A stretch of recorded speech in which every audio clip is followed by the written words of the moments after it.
Electrocast.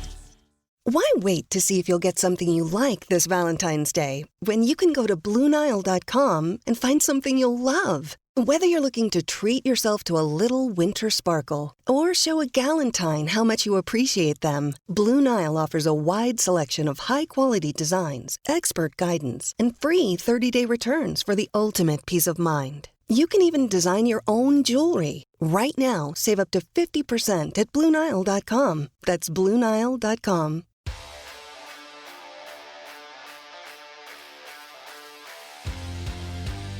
Welcome to the next edition of Missing the Point. I am Hollywood Rayshawn Buchanan with my guy, Magic Mike, Money Mike, Marcangelo. Wish it was under better circumstances. Obviously, if you hope you're not living under a rock, but the Patriots are coming off a 25 to 20 Week One loss. We'll unpack everything that we thought about the game and then give you a preview of what we see for Week 2 against Miami. But how you doing tonight, brother? Good, man. I mean, I know that this take pisses you off, so why not start off right with it? I never expected them to win this game. And I felt like the way in which it started was going to be how all four quarters were. So the fact that, in the fourth quarter, we ended up with it being a game, it's still an L, but I can say that in 2.5 to 3 quarters that we saw this week, they showed more offensive awareness than in 17 games last year. So I am pleasantly perturbed, if you will. Yeah, no, I mean, I get it. I mean, there's been a lot of more victory takes. If you're listening to the show, I can't say you're going to get that today. I'm just being honest. I understand, the Tommy Kerns of the world and, some of the other pundits that were like, oh, it was great how it unfolded. I'm just like, well, this made me think of the Cincinnati game last year. It made me think of the Minnesota game last year. Made me think of the Dallas game a couple years ago. And even, quite frankly, even the Tampa Bay game 2 years ago when Tom came back. It was the same thing. Right? It was like Tampa Bay, people thought it was raining that night too. And people thought, oh, yeah, they're going to blow them off the building. And, for one night that season, I mean, granted, they ended up winning 10 games that year in 2021. But for that one night, you were like, oh, okay, Hunter Henry looks decent. John Drew caught a touchdown. Bourne looked good. He's like, oh, okay, like maybe, somewhere down the road, maybe, we could face them if we get things, together. And obviously, everything started out and we got, smoked. That's putting it lightly in the wild card round. So, we know how that story ended. But yeah, I mean, I don't know. There's a lot of things to unpack. Like I said, they lost 25 to 20. Mac overall, for 4 quarters had a decent game, 35 or 54. 316 yards, 3 touchdowns. Well, really 4 touchdowns. And right. That's still right. The other one was to Darius Slay. He took it back on a 70-yard pick 6. So that was and let me, before we get into the takeaways, that when that happened, I mean, I think I'm the one who tweeted. I was like, yep, all right, on to Week 2. Just fuck it. It's just like there's nothing else to see. My homeboy went to the game. I said, hey man, I know they're doing some shit for Brady, but man, like take you and Nymir was his son. I said, man, take Nye home, man. Like just get him out of there. Let him get ready for school tomorrow. It's not. And then that second quarter happened. So so we'll just dive into the positive first before we get into what we thought they didn't do so well. And so what were some of your takeaways from the game last night? Yeah, so positive takeaways was that this offense under Bill O'Brien really does highlight the things that Mac Jones does well, and that is all about, like we talked about with Karen last week. That's all about pre-snap reads. From the second quarter through the end of the game, it felt like Mac could understand what the defense was going to be doing, and he adjusted as he needed to at the line before the snap. So I thought that was really good. I also think that from a pass protection standpoint, the offensive line did far better than we expected it to, like far better.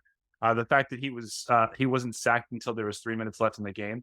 If that was a prop bet, we all would have lost fucking money. For sure.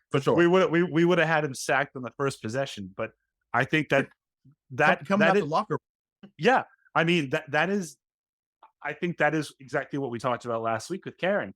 Is that was Billy and him understanding how to avoid the sacks. Now, what that does is we can talk about the negatives later. Is it doesn't allow him to have time to play and to get the deep pass going. I thought Kendrick Bourne, Hunter Henry, they were positive takeaways. I mean, I think we, you saw our Twitter or X, or the fuck it's called now. We tweeted out like it's too bad he took last year off. Oh wait, that mother effer Matt Patricia was the reason that Kendrick Bourne wasn't putting up 6 to 7 catches per game for let's just call it 60 yards and a touchdown. Like he has it. Yeah. He has it. He's not only is he situationally aware and quick while he's out there, but you don't have to worry about him only getting 1 foot down. Like that touchdown catch, the back of the end zone, was unbelievable. Unbelievable. And sorry, my last positive thing is overall how the defense played. 16-0 was not their fault. I mean, right. The offense, if they didn't throw a pick six, then Ezekiel has his second fumble in 15 fucking years and gives them great field position. So when you think about one of the highest scoring offenses or one of the most dynamic offenses from a year ago, only being able to put up realistically, we'll just call it 15 points. That's pretty ballsy from this defense. So it makes me happy knowing that Bill can still put together and coach up a defense to shut down a pretty good opponent. Well, but that's what happened last year, Week 1 against Miami. They was in it the first half. Defense was there doing what they usually do, and then obviously Miami has scored. At the end of the half, like so, we'll talk about that preview later on. But yeah, I mean, listen, we say this every year that we've done this. We're thankful for those ever listening to us the last 2 years, and all the great takes, all the bad takes, all the takes in between. No bad takes. Yeah, no bad takes, right? Well, except thinking they were going to win certain games and they wasn't going to win, right? And that comes up to be terrible. But no, it is what it is. But no, I loved what I saw from the defense. Once again, when you hold them to 3 field goals, and obviously they got the touchdown early on, I think to AJ Brown, if I'm not mistaken. That essentially what was the game. But yeah, I mean, listen, they were light years ahead of what I thought they were defensively, but the defense is always ahead of the offense at this time of the year. So hopefully they're able to maintain that. But for me, I'm just going to highlight someone specifically on the defense. Now, although I thought he got worked a little bit, but once again, that's it's all relative. Yeah, you expect like when you're facing AJ Brown and Devontae Smith, like it's insane. Christian Gonzalez was phenomenal. He looks legit. He fit the bill, pun intended. And I was pleased to see him making an impact right away. The corner sack was awesome. He doesn't get lost. Once again, Devontae Smith runs really good routes. I call them mixtape sessions. I can use it in basketball and in football, but like Devontae Smith is he's a mixtape guy, I call him. And he was out there running circles around a lot of our guys, but we found a way to stay in front of him. I thought Jabril Peppers was really good.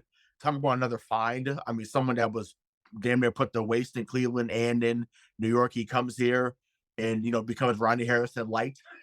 Like I love what I saw from Peppers yesterday. Once again, it gave us the chance to be in the game late. And then lastly, just Mac Jones, right? I think Mac Jones was really good overall. That second quarter was a masterclass from him. It looked like rookie year Mac Jones from him in that standpoint. And it just maybe a little maybe a little Alabama Mac.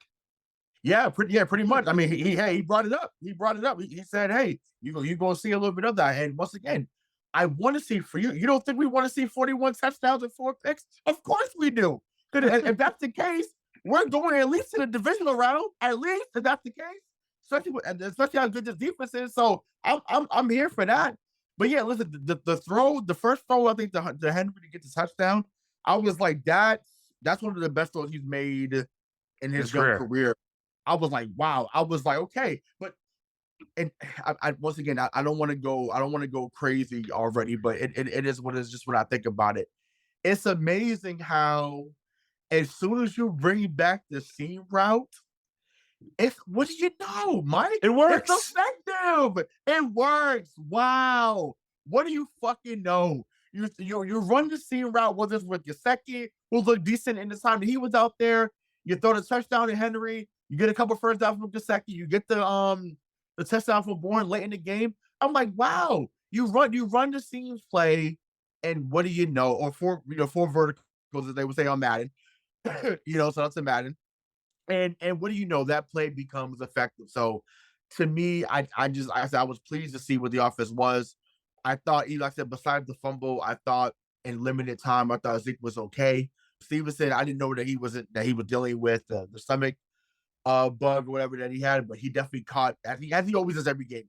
He always gets stronger as the game, could advances. So I was happy to see him find his legs later on in the game. But yeah, there's a lot of things to build off of this game.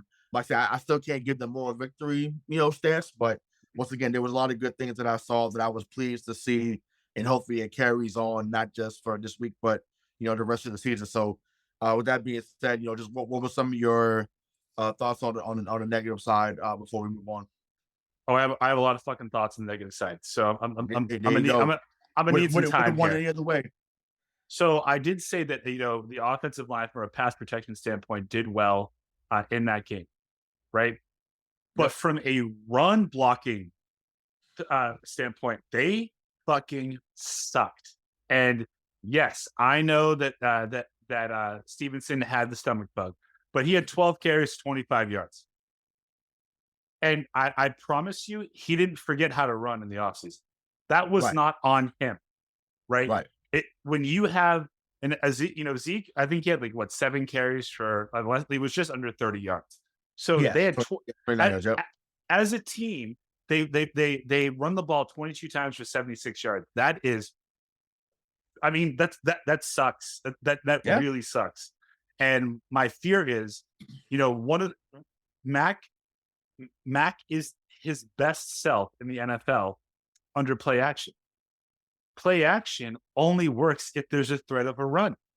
Yeah. If the offensive line cannot allow Ramondre to get it, 75 yards by himself, Max, I mean, we're going to be fucked because that deep ball threat is it's not there really right now. But if you eliminate the play action, it's completely gone. Completely gone. That's my Yeah. first big negative. Second, and this kind of ties back into some of the offseason. Jacoby Myers had 10 targets, caught the ball 9 times for like 90 yards and 2 touchdowns. Yep. And he's a fucking Raider because you decided that you were going to pay Juju Smith-Schuster basically the equivalent of that contract, an unknown commodity with what we may or may not believe is a need that's about to explode. And he's out there running the wrong routes. He does not know where to go. So you saw last night the big struggles for the Patriots were not really third down conversions, but kind of third down conversions, and having that guy that when you needed him to make the catch, he did. Jacoby Myers isn't the most fluid of wide receivers because he is a converted quarterback, but he was a max guy. When you needed to move the sticks at any point in time over the last 2 years, and shit, even with Cam Newton back in 2020, who moved the sticks? Jacoby Myers. So I think that decision came back to bite them in the ass in this game because Juju had, I think, 7 targets, 4 catches, and for like 30 yards, 33 yards. And he looked lost, absolutely lost. Now, I don't want this to be a knock on Juju because I do think that he does have different talents from Jacoby that make him an enticing, second option. Right. But I would have taken the 9 for 89 and 2 touchdowns over the 4 for 30. You know? Well, that's the thing, right? With that, so it's funny that you brought up the route running, right? So the route that the one that I think was in the first half, where he dropped even though the pass was low, but still you get your hands on your shoulder to catch it, right? That would actually it's crazy. That was the best route he ran all game. Right. That's the best Right. thing he ran all game. And I was like, oh, he's wide open. And then Mac threw it kind of towards his midsection, and he had dropped it. So so I mean, you're looking at that. That probably would have been like a 5 catch for 50, and I would have taken that. If that was the case. Five for Sure. 50 on this. Well, that's not bad without a touchdown. But unfortunately, we didn't see that play. I do think as like so we'll get into it later on, but I do think he'll be better Sunday. I feel like they'll find different ways to get him more involved. I feel like if they get him involved on more what they call crosser routes, I feel like that's where he would be the most beneficial right now. And going back to Bourne, because Bourne was just as much as this guy as Jacoby Myers was. Let him get that chemistry back up and going, and see where it goes. Because once again, Kendrick Bourne for the most part is going to get open and do that. Maybe because Pop Douglas at some point. Who knows? I thought that he showed some flashes, in yesterday's game as well. So yeah. So but yeah, listen. It was, but like to your point though, it was rough to see. Even though I wanted him gone, I'm not going to say that like I wanted him back. I wanted him gone to happen. I want to be clear because I'm not going to sound like a hypocrite on the show. I made it very clear when that shit happened. It was I think me, you, and Joe in it. I was like, look, he's got to go. I was like, I don't care what he does. I don't care. Like so. Once again, maybe he was auditioning for them and it worked. He auditioned for Vegas and it worked. The thing that doesn't make sense to me about Juju, and that tells me that it has to be something physical, is he's not coming from an easy system. He's coming from an Eric Bieniemy offensive scheme in KC, which I would argue is probably just as complicated as the Billy O'Brien offensive scheme.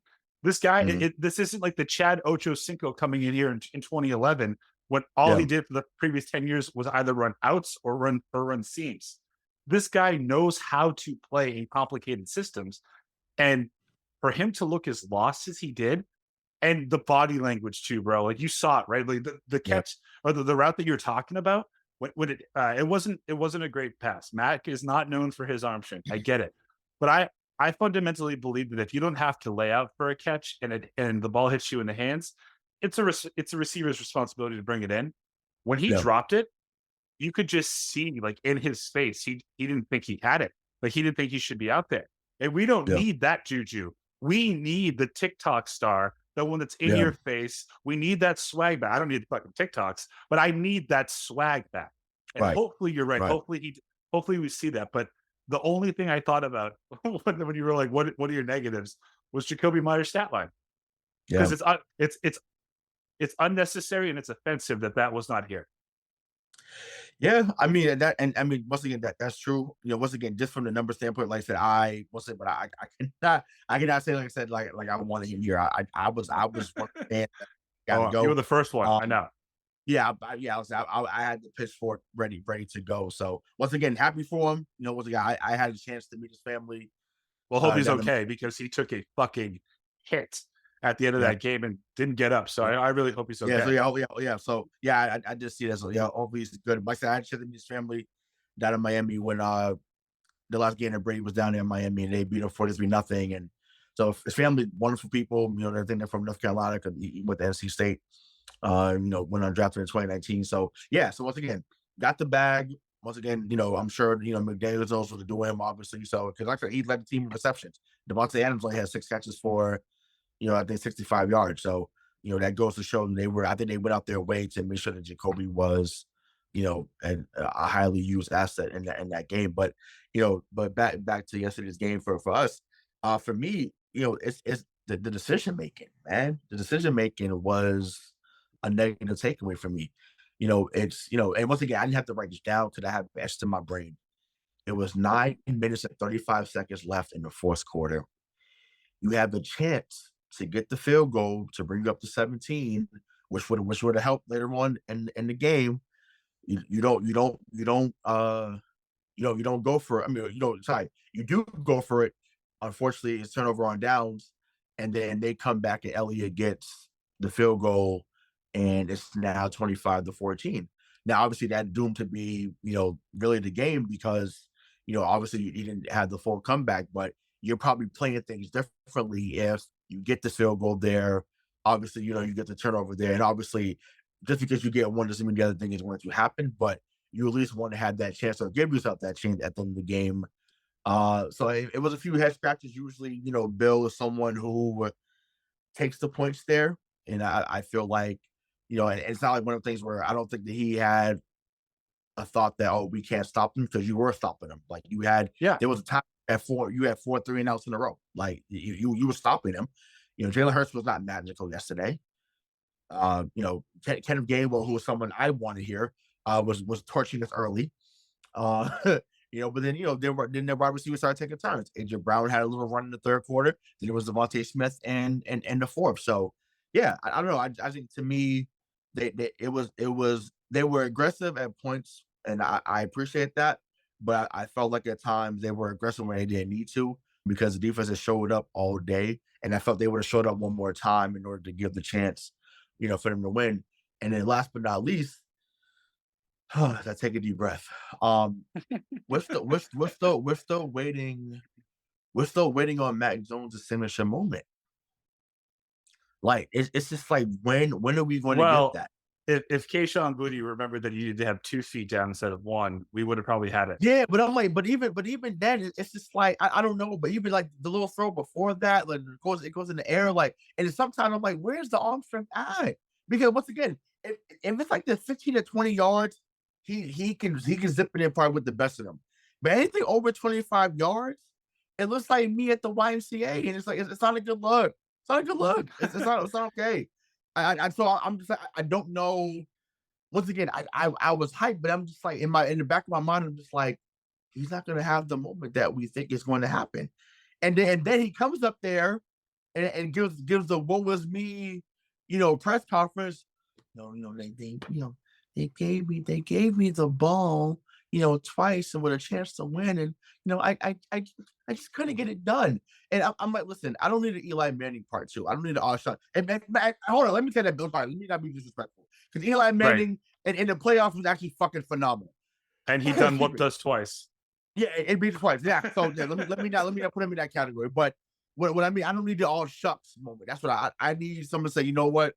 This is, and like, you did say it was on me, but just say, like, instead of just talking about what you didn't do, how you didn't do it, why you didn't do it, how you didn't do it, when you didn't do it, just go out there and do it, man. Like, just like once again, y'all wearing Nike apparel jerseys, like this slogan, just do it. And I'm like, they're like, I think Craig put the tweet out there yesterday. It's like, yo, 0-12 or 0-13, when in his current era, when their team allows 20 points, something like that, or whatever, they're down in the fourth quarter. And once again, there was moments we thought was going to happen. We thought the Minnesota game was going to be that. We thought the Baltimore game last year early on was going to get that. We thought the Dallas game in his rookie year was going to be that. Maybe even the Colts game in Indianapolis when he catches fire. And that's the thing, right? With him, it's always it's always too late, right? Like, I feel like he'll have a bad half and then he'll catch fire, or he has a quarter when he catches fire. But the problem is, when it's good, it's really good. And I'm talking about like damn near elite, bro. Good, like he won't miss a pass. That's how accurate he is, and that's when he's on fire and he's thinking quickly like that. That's where the best of him comes. But if he has to think for something, or if he has to do more than what's required, like, it's for some reason he just ends up folding. And once again, we saw the best quarterback of our generation, if not all time. Once again, you can debate that, with somebody else. We're not debating it on here because we're going to be biased. But it's just like, damn, like you had a chance. You had a chance, and I can't believe that that's how it unfolded. I'm just hoping that at some point this season he does it. Well, let me ask you a question, because I think that this speaks to the overall type of quarterback that Mac Jones is. Yep. Do you think that Mac Jones was the reason that we lost? No. All right. So that's what he is. Like, most times, or I would say the majority of the time, in an offense that is fitting of the year in which we're playing, Mac Jones will never be the reason that your team loses, but he will also not be the reason that you win. Yeah. That's what he is. I mean, Right. He is a glorified game man. hopefully he can be a better Chad Pennington. If he can do that, Wow. if he can do that, because Yeah. listen, I shit on a solar panel Kirk Cousins all day long, but he can throw. I mean, he has a gun for an arm when he wants to have one. Yeah. Pennington really Yeah. could. I mean, Pennington would beat you with the little 7 to 18-yard routes. Yeah, pre rotator cuff surgery, Chad Pennington. And once again, ironically, he's the reason why, or before this recent era, he's the reason why the Patriots didn't get the last 2 division titles. Right. He won the 02 with Miami. I mean, not 02. Yeah, well, no, it was 02. He won 02 with the Jets, and then he won the 08 with Miami. So yeah, crazy. So, but that speaks to like, I'll take it though. I'll take it. I thought he was pretty good. I'll take it. Yeah, he was never the reason that the Jets lost, but he also could not bring them back from the depths to be the reason that they won. I thought we saw glimmers of that in this game from Mac. And listen, I'm going to give him shit a little bit, Kayshon Boutte, but he's a rookie, man. They're going to make mistakes. It's what he does next that will define him as a player. Right. If he bounces back from that and like he even jokes about it after he does it, great. Then we're in. I thought that drive and that play specifically in my mind was so like you should have either had Kendrick Bourne or Juju catch that ball. Like that's who you want running those routes. Those are good route runners. Oh yeah. Why was he on the sideline? Juju. Why was he on the sideline for that moment? Because he didn't know where the fuck he was going. But you tell me, Kayshon Boutte run the out route. Right. If you say run the out route, come on. And it's not like that. You're not saying you're not saying that's not a complicated play. If you say I just need to run a 7-yard out or whatever that was, it was 10-yard out because it was 11-yard. It was 4th and 11. Like to me, I feel like, and we saw it in the preseason a little bit. To me, Boutte should be playing on the inside slants and dig routes all day, and let him go to work. I think that's where I think if I'm Bill O'Brien, I look at that, I look at the tape. I think he did make a couple plays. Once again, he's definitely sure-handed because he caught it. And once again, it wasn't like, I'm fumbling out of bounds. It was like it's more so getting, the foot down. Which I mean, listen, honestly, and I can't put that on him completely because my thing is, and this goes back to NCAA. If you guys are preparing them for the NFL, as I put in air quotes, get rid of that rule that it's the 1 foot down. It should be 2 feet from high school on up. If these guys eventually are looking to get to the play the Division 1 or Division 2 or Division 3, JUCO, or and then like they get to the CFL or they get to the NFL, they should learn how to have both feet down so that it's not even a thing. Or there's 2 guys that they should get tape for him to look at, and one is from Minnesota, the other one played in Minnesota. That's Larry Fitzgerald and that's Chris Carter. Those 2 were the best I've seen at that. I think locking it up in please play it, Lord. I can't forget. Seattle. He's another one that's really good at it too. I feel like look at those guys and just say, okay, how am I going to get this toe step down? Joey Galloway is another one that was really good in his day, even though he was super fast. So I just think watch videos on that and go from there. So once again, the talent's there. There's a reason why those 2 guys were out there. Once again, they could have easily said we're going to play a lot of 12 personnel, which is having 2 tight ends out there, with the running back. But they have running backs. I call it, once again, I go back to Madden. I call it the full house set. They had Zeke and they had Ramondre, which I want to see more of that because I think that worked at times, yesterday. But, it's just like, once again, if the line is not blocking when they need to block, I did like that little option route they threw to Zeke. And when he got the first down, so which is how you need to use Zeke. Let him run a few angle routes. Let him throw a couple screens, some or whatever. So I know he got the fumble, but I do think there's gonna be games when that screen will be really useful. When the screens are hard to practice, they're hard to practice because you're playing against really great guys every week that can break it up every week. So I mean, they said this on the broadcast, so like credit to obviously props to Nance and Romo. Yeah. But they called out how much better the screens looked in this game as opposed to how they looked last year. And they're 100% right. Like Yeah, these facts. were Yeah, for sure. these were competent screenplays being run by the Patriots. Yeah. And that was our bread and butter for 20 years. Yeah. But that's why I brought up what, when we spoke with Karen, and you guys can check that out. We'll put that in the show notes. But like that's why I said, okay, if Zeke becomes where Kevin Falk was, or even James White, we're in business. But to me, he's more of what Kevin Falk was. He won't be a James White side. He'll be more of what Kevin Falk was. And if that's the case, we're good. Remember, Mac only had James White for 2 games, and then James White had to retire. So he's never really had a safety valve at the backfield position. So I want to see what that looks like, because if you can get a guy that's going to get you 4 to 5 catches for 40 to 50 yards from the backfield when you need when you have to become a check down Charlie, by all means, let's make it happen. Right. That's why I wanted Devin Cook, because I knew for sure that Devin Cook would have been that guy. But once again, we did see Zeke's value, with blocking as well. I thought he was really well. He did really well on surprise protect. Once again, he was clean until the fourth quarter, meaning Mac. He was clean. So to me, they got the job done for the most part.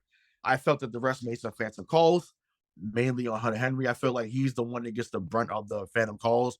At last year in Minnesota, they made a call against him that should have been called. And once again, for those that listen to this that aren't New England fans, yes, have we gotten calls in the past that have benefited us? You better believe it. I would not sit here and say otherwise. I can't think of one. Yep. Yeah, we can't think of one, but we probably think about 5 or 6, right? Listen, Raider fans are still blaming us for the Tuck Rule game as if they didn't go to the Super Bowl the next year and got waxed almost by 30. So let's not get crazy. That always blows my mind when that happens. But needless to say, back to the current day, I'm hoping that they figure out how to get certain guys open. Once again, Woody needs to be better and get to a feeding down. Pop Douglas needs to play more than 30 snaps. I know that. If you're gonna put him out there, whether you want to put him in a return game, whether you want to put him, like, I would love to see him and Marcus Jones out there. Why not? Why not? Get all the speed out there you can get. Put them back there to kick return. Put them both in the slot for a couple of packages. Why not? Or put them both back in the backfield. Why not? Like, let's get, if you want to get crazy, get all the way crazy. Yeah. So I thought that Douglas did, for the time that he was used, he did a great job. I mean, he took 30 snaps, right? But he was targeted 7 times. He caught like 4 passes for 40 yards. And he's a undrafted or a 6th round pick. Like, yep. that is a great way to start. And what apparently is a really hard system to learn, that's coached by that Billy O. I really didn't have a problem with the offense. I got to be honest. I thought Gesicki, when he was targeted, 3 catches, 36 yards, throwing the ball more. He didn't drop one. Right. Right. Like, so do that. But this was still the first. Here's what I'll say. Over the last, I don't know, ever since, Bill, even with Tom back, since 2000, 2001, all the way up onto here, we've heard nothing but the first 3 to 4 games of the season are like the preseason. It didn't feel that way watching this game. It felt like the Patriots offensively and defensively did everything that they could to try and win the game. They couldn't. They didn't. They made some mistakes early, but I never felt like they were kind of packing it in. You know what I mean? They didn't. Right. They played up to their opponent. Last year, you go down 16-0 in the first quarter. That the final score of that game is much like the Giants and the Cowboys game. It's 40-0. Right. Yeah, for sure. Yeah, listen, the fight, and I think that goes back to the belief, right? Do you believe that, say Deion Sanders, right? Do you believe now? Do you believe? Yeah. No, baby, you ain't believed. All that bullshit you was talking, you didn't believe that. You didn't believe me, baby.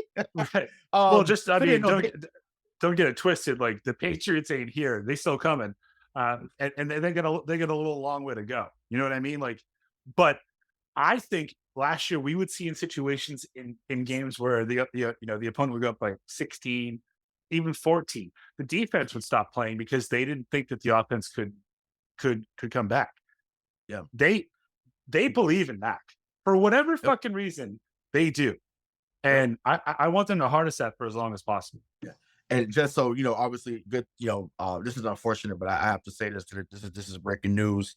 So Aaron Rodgers is questionable to return with the ankle injury in the Bills and Jets game. So that just came out from Ian Rappaport. So, Guess this isn't an evergreen podcast anymore. right, yeah. So it's like, yeah, don't,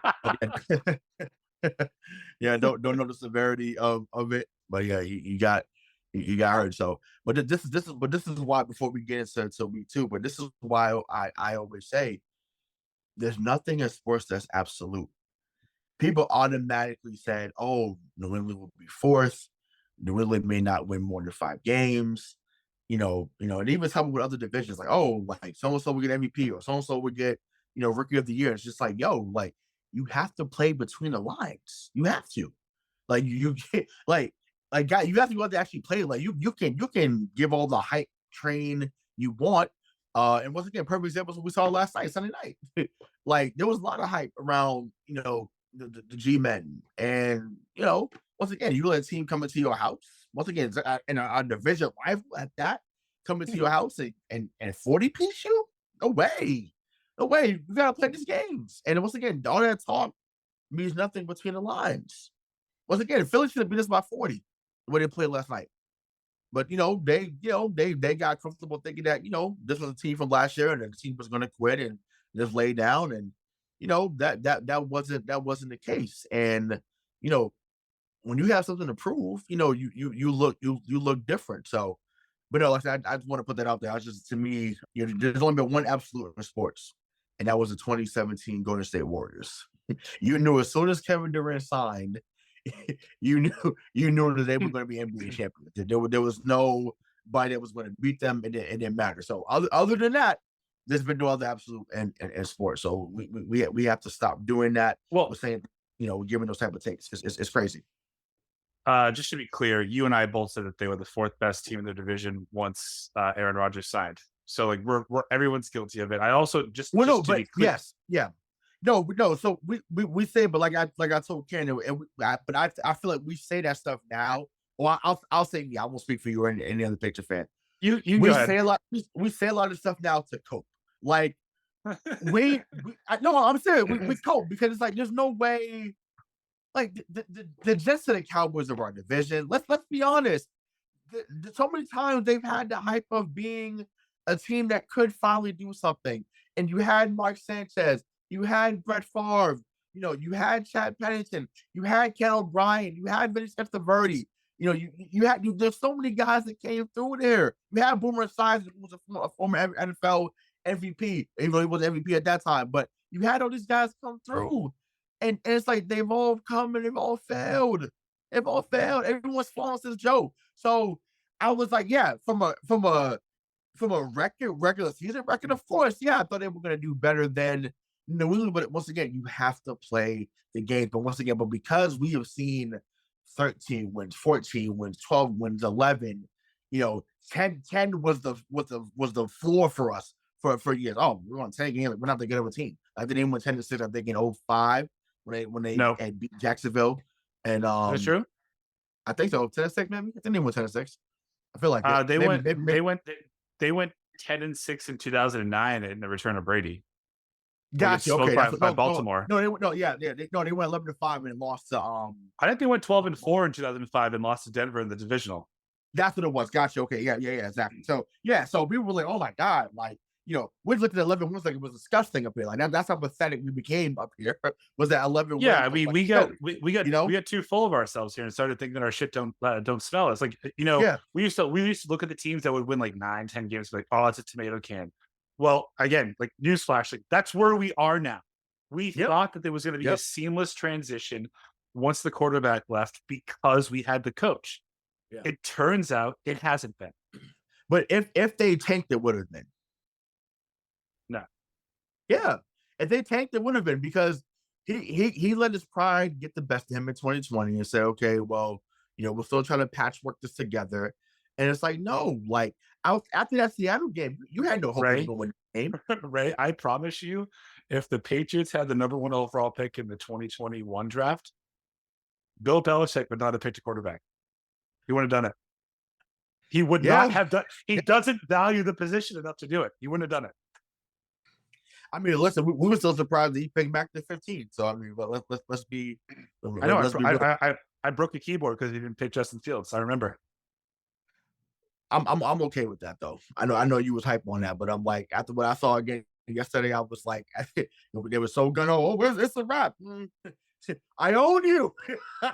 It's like Okay. once again, what No, it's like, well, you'll get that later on in the week with our Power Record show. They can get into that, and Dave can get the rant of the century about that game. And I I can't won't wait. allow this. I won't allow this because it's detrimental to my NFC picks. So we're not going to allow this to happen.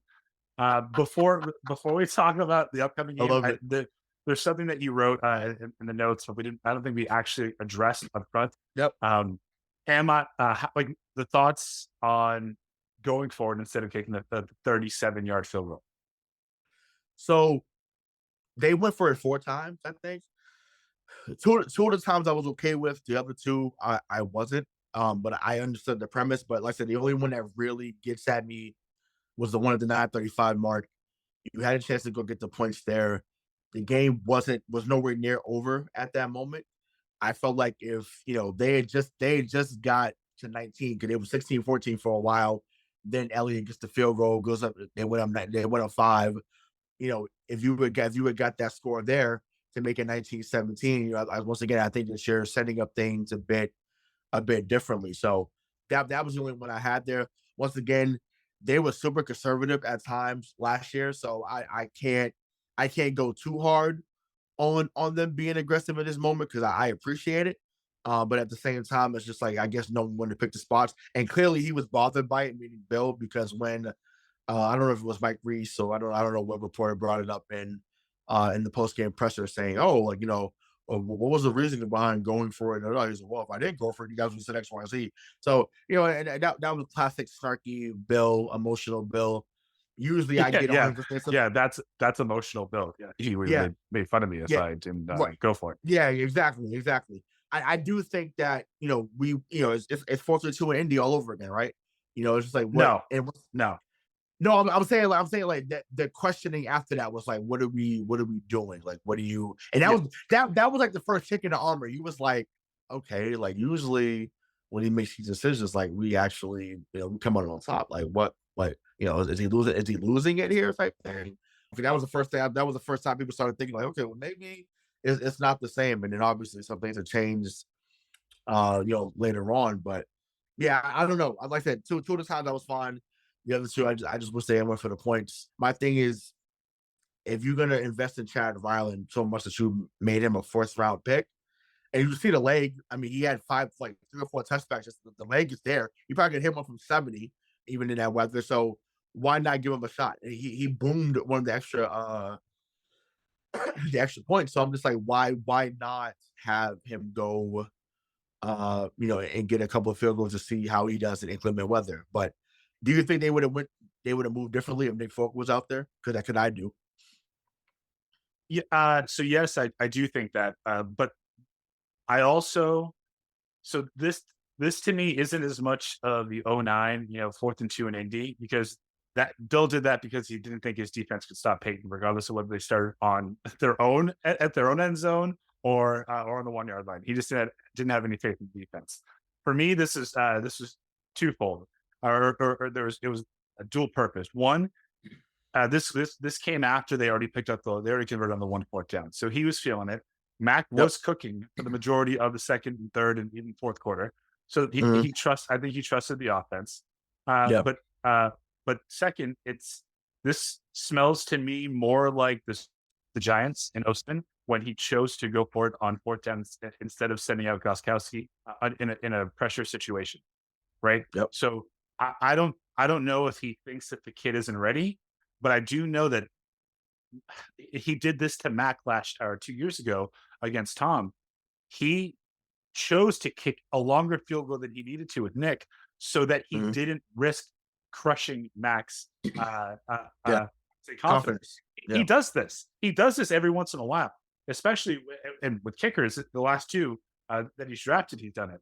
So I think it is easy to look back and say, yeah, like you should take in the points. And listen, I do think that you should always take the points. Yeah.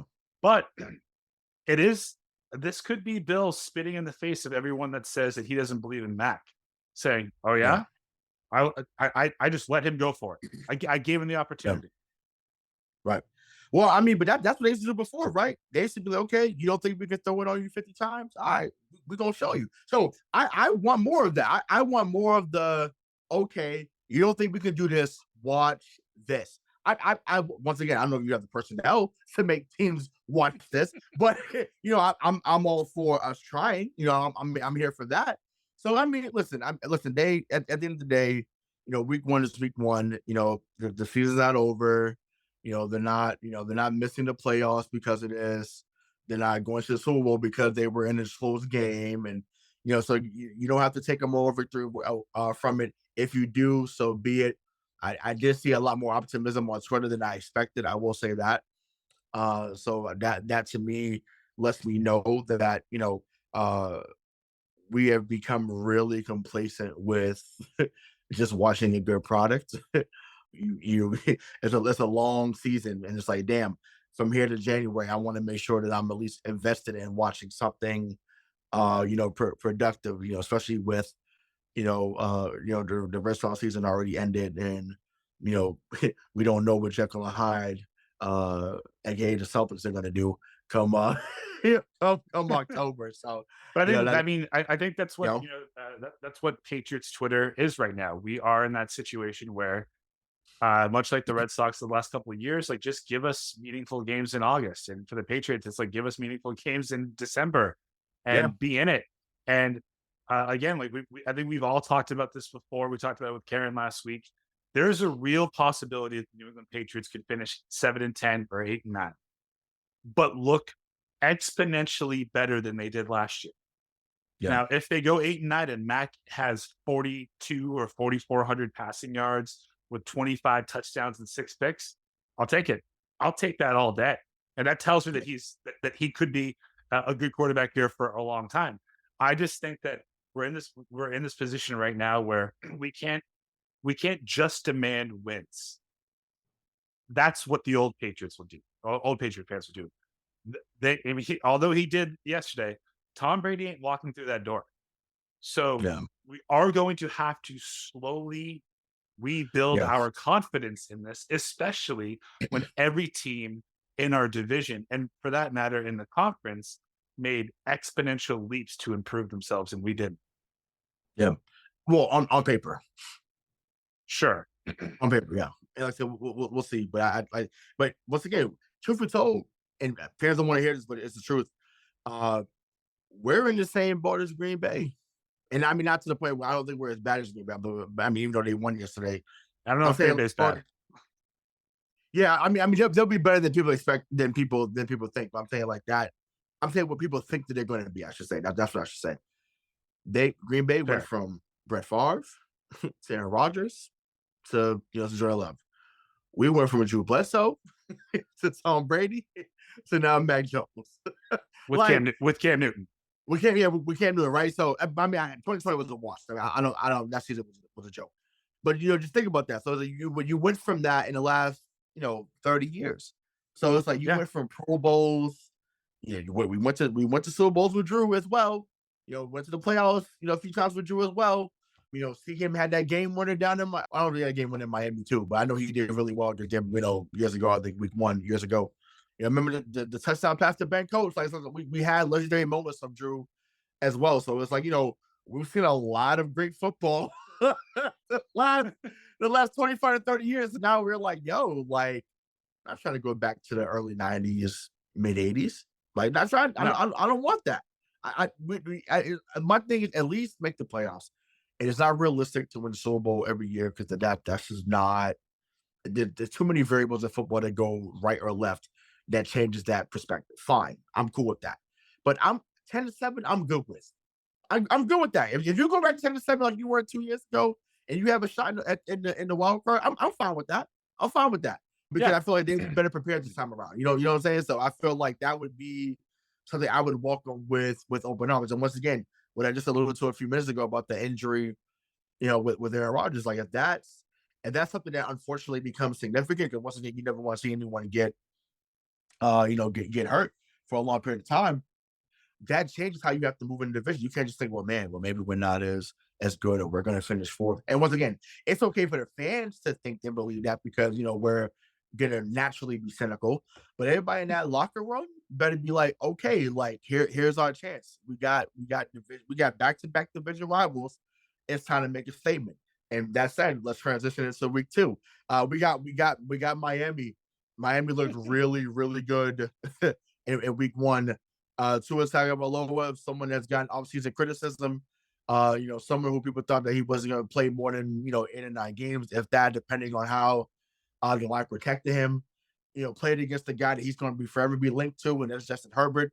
It's not quite Elway and Marino yet, but they're damn sure making their case for being two of the next elite.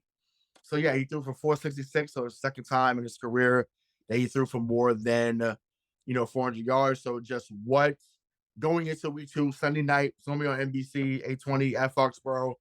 Tua is currently undefeated against New England in his young career. So that has usually happened against Bill, regardless of who's been out there. So just what are your thoughts going into this game, and just what are your keys to the game as we go on Sunday? Yeah. So 2 things. One, it feels like Tua in the offseason has become a rabid WWE fan, because he's learned how to fall and tuck his chin. I mean, he took a couple of hits in that game that last year his head would have been bouncing off the turf. But this year, you instantly saw it in midair. He like loosened up and his chin was tucked. And he protected himself. So I want him to do well. I don't want his career or season, for that matter, to end for a concussion or for any injury. I think that you need to harness the Bill Belichick methodology of the early 2000s and even late 2010s, and don't try and pressure a mobile quarterback. Just try and contain them.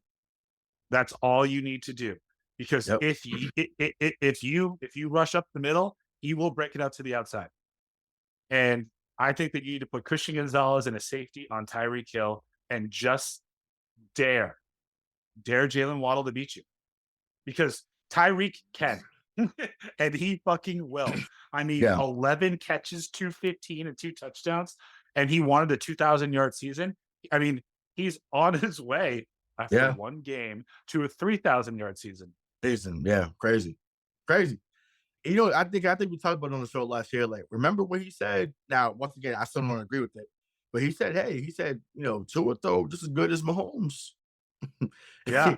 We were like, are you out of your mind? But I mean, he has not missed a beat with Tua at all.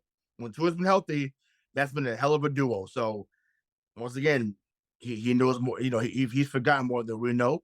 And if he sees it every day and he sees it in practice, sound very good. Hey, say it again. That joke doesn't really have the same effect about a guy with concussions, right? No, I meant Tyreek. I meant Tyreek though. Not. I was saying Tyreek forgot more. Yeah, he's the one that made a statement. So, so you can't. What's the show, man? What's the show? You get me, man. It's just like that might get all of us actually. I feel like it's an ongoing rib. Yeah. But I love it. To your original question, you better hope that they figure out the offensive line issues when it comes to the running game, because in this game against Miami, you need to dominate time of possession. But you need to hold the ball for 35 minutes or more and have those be scoring drives, so that as stupid as this sounds, you're going to force Miami's hand to have to score within a minute. Now they can do it, but if you know that that's all that's what they have to do, you have a better chance to stop it. So we need the dual threat of Zeke and of Ramondre to actually. We need, like I said, 100 and something yards rushing, but we need time of possession, whatever it might be. And if you can't run it, then you better throw screens and slants and just have 12 to 14 play drives and just eat up as much of that clock, because you're not going to win a shootout with them. The LA couldn't do it, and they have a very fucking good offense. So your only hope is to dominate the clock. Yeah, no, I mean that's true. To your point about how to defend Tyreek, because obviously we know he's going to get his. I wouldn't put Gonzo on him. I think they're going to put Jonathan Jones on him. That's what they always do. They're going to put Jones on him. I think Gonzalez is going to be on Waddle, and I think Okay. they're going to say, look, Waddle is your guy, stay with Waddle, and then they're going to put Jonathan Jones and either Peppers over him, or Jonathan Jones and Duggar, or him and Mapu, whoever. Like, I think that's how they're gonna play that. I feel like that's how they've always played. Tyreek Hill. So yeah, I mean, listen, he's going to get his. This is not a early 2000s Colts when you say, well, we're gonna take away what you do best. I don't see that happening. Once again, Hill and Waddle are very, like, Waddle can win the game by himself too. So I want to Yep. be clear. He's very good. I do think this is the Mike Gesicki game. Bill's notorious for letting guys that played on different teams, or when they play against their former team, to let them go just absolutely bananas. So I can easily see an 8 catch game for like 90 yards with Gesicki and a couple of touchdowns in the goal line scenario. So, and I'm hoping that's the case, because once again, he's a jump ball guy. And once again, I think that Tua had a really good connection with Gesicki the last several seasons. So yeah, I'm hoping that they do that. But far as Tyreek goes, like I said, you got to put maybe two, maybe even three. And once again, we said it a few times even with Javonte Smith, right? You had Gonzo on him, then it was Peppers coming over. That actually saved the game. That play that that Hurst had found him because he beat Gonzo deep, and Javier Peppers thankfully came over and swatted it out of bounds. But you know, I wonder if Cole Strange and Michael Owen will come back, because if they come back for week two, once again, if the line looked this good again, and once again, Miami defense is not in no slouch either. I know they gave up 30 through to LA, but listen, they still got Bradley Chubb. Obviously, Jalen Ramsey is not playing for a few weeks, so it's different base up. They still have Xavier Howard and the rest of that crew back there in Miami. So, do you think they start the game out with running 10 to, I mean, doing 10 to, 5 to 10 runs, or do you think they should try to establish the pass first and just have the run? Yeah, well, historically, with the Patriots, their run game, when they didn't have a notable running back or even a real run game, was always the short passes, was Yeah. always the screens or the slants. I do think that it wouldn't shock me for Mac to open up the game with the play action, just to test them and to see how he feels, because he does live, like, he is, I think, what, 83% completion percentage when he under play action in his NFL career, which is fucking ridiculous. Yeah. That Fact. is ridiculous. So I think the way for the offense to go about holding and maintaining possession for as long as possible is, yeah, you have to do the play action to establish the run, also establish the pass, but you need to get those two tight ends in it. If Hunter Henry and Mike Gesicki are they each get 7 catches, then it's a problem, because now Oh, you're taking away the inside of the field, and you're going to force more people in there, and then maybe you get a Pop Douglas catch or a Kendrick Bourne outside catch. This game this year feels winnable, right? Like, it feels like we could win it. I don't think they're going to, but I do yeah. think we could win it.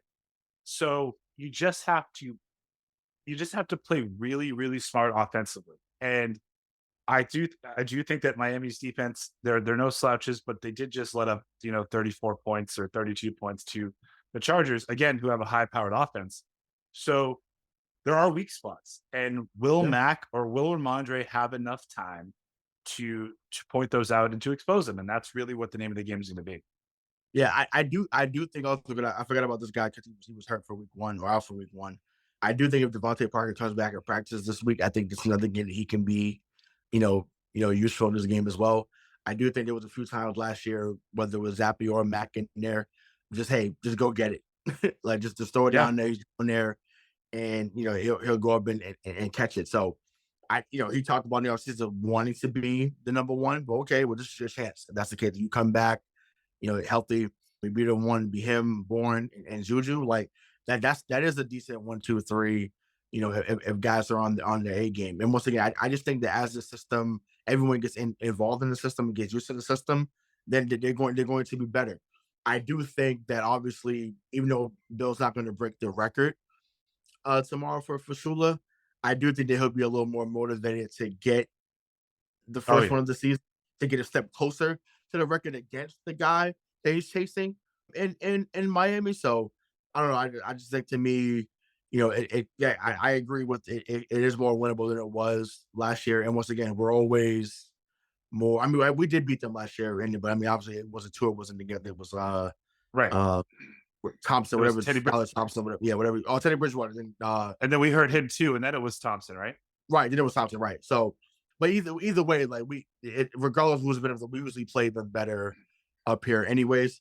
And like I said, we usually lose down there historically. So hopefully that holds true again. So we just end with that. Like, what are your predictions for score wise for Sunday? All right. So what I want, obviously, is the Patriots to beat them 31-28, so that we can finally get we're not 0-14 when our opponents score more than 25. What do I think is going to happen? I think we're going to lose this game 27-24. I think it's going to be close, and I think it's going to be another one of those moral victory type games, which you're going to really fucking hate. But if we can hang in there with that high-powered offense again, and if we can put up 24 points, I do think that it's a step in the right direction, because as you did, I figured that out of the first 4 games, they were probably going to walk out 1-3, and that one win was probably going to be against the Aaron Rodgers-less Jets now, apparently. But I mean, we don't know that yet, but he definitely is ruled out for the rest of this game, so he's on the way to X-ray. They just reported, so we'll see.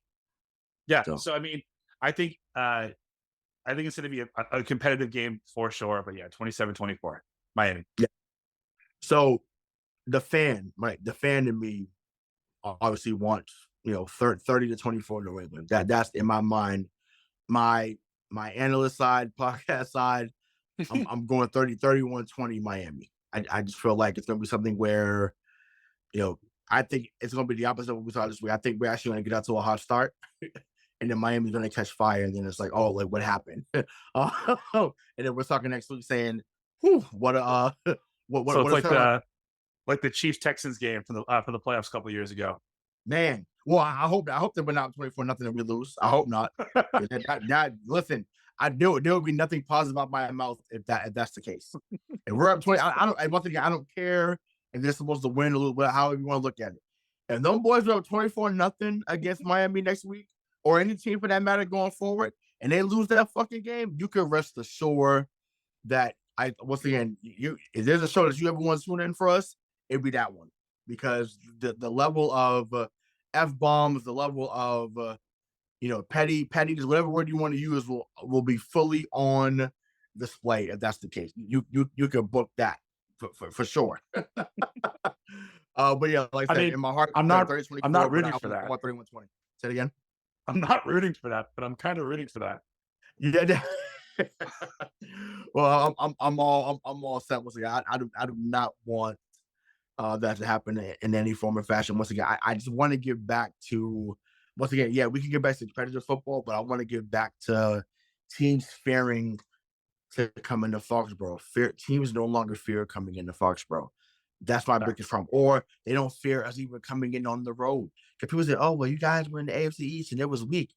I said, look at the record against the NFC when 12 was here. Like, it was everyone got the work. Everyone. In the words of two of our favorite, or one of our favorite tag teams, the Street Profits, like we want the smoke. Like, once again, it's not for a little while, but stay tuned when we do that Kayfabe Critics, for Survivor Series. A lot of shit gonna change by then, but we're excited about that. But just a little pre-teaser, little big market tease for you. But yeah, so I don't know, man. But like I said, I'm excited for Sunday. Once again, they need to show up and show out, and hopefully they come out victorious. But either way, I'm just looking forward for a good game. But I want us to be victorious, and us having a victory Monday if we're record this next week. So any final words on that before we get out of here? No, I mean, I think a lot of positives takeaway, still a lot of work to be done, and I think we're on the precipice of having a meaningful season, and that's what we wanted after, and quite frankly, that's what some Patriot fans deserve after the shitstorm that they wheeled out last year. But those cocky, arrogant Patriot fans that some of us have turned into, I could watch them suffer for a couple more years and be okay. But I think it's gonna be a compelling game next week for sure. Yeah, well, there you have it. So hope for compelling, hope for something productive. But he's Money Mike Marcangelo. I'm Hollywood Rayshawn Buchanan. Until next time, we'll see you. Peace.